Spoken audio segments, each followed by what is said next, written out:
Hi guys, Oh, bakit? kain po tayo. Thank you Lord sa pagkain. Laing. Napakasarap ng laing na luluto ng misis ko. Ang sarap ng laing. Mamaya na anak. Mamaya. Titignan ko yung luto ng misis laing, masarap na. Masarap ah. Laing mo. Masarap nga.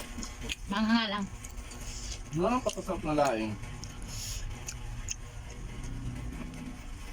Tamad ako kumain ng kanin.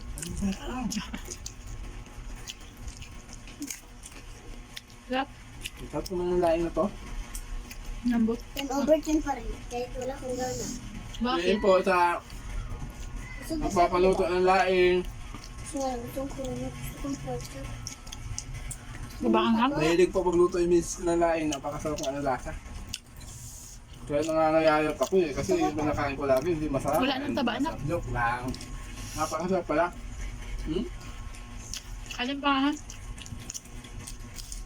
Pero simple pong naka... Ha? Ano lang, more charge bag. Kung kanin nasa tabi ko, paano kaya hindi kaganaan dumaan kumain kasi? Laing.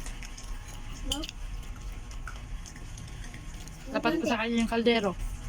Kaldero nasa akin eh. Sarap. Thank you Lord. Masarap na sa malit na kain no?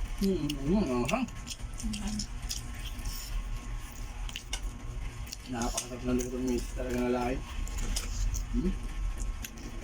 Parang napapadami na naman ako ng kain ah. Sabi ko nga, konti lang eh. Masarap siya pag maraming luya. Type na type ko siya pag marami na lang luya. Sabi na, napakasarap ng lahi. Hindi pala ng misis nagluto ng lahi. Napakasarap. Ano lupos na? Kaboy? Hindi. Sino pa? Sarap? Hindi ako yung baboy kasi maumay. Mas masarap yung kwam. Sino pa kasi malasa. Sarap? Makain din siya ng laing. Sarap eh.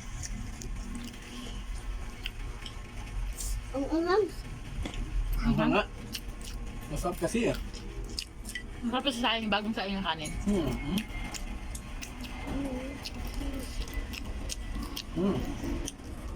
Tapos may baboy na prito. Napakasarap na kumain. Dinigyan ko si kuya. Ano din? Mukhang sa dito, kumuha siya. Sarap. Sarap. Gusto niya, tama na yung kanin. Ulam na lang. Ang short life, thank you pala sa mga nanonood ng video ko lagi ah. Kaya nag-share. Maraming salamat sa inyo. Kaya kain tayo. Mag-PM kayo kung gusto nyo kumain ko. Okay, bye-bye.